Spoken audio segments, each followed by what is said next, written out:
চা বানাতে আসছি। এই যে সকালবেলায়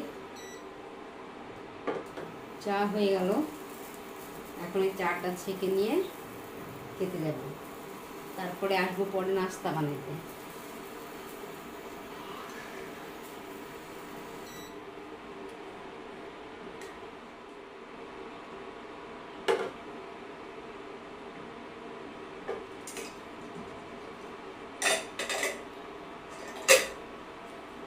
আজকে সকাল সকাল উঠেছি, সকালে আজকে স্টুডেন্ট পড়তে চলে আসবে, এই জন্য আজকে সকাল সকাল উঠেছি। সকালে নাস্তা করে নিয়ে এই চা খাবো, খেয়ে রুটি বানাতে আসবো।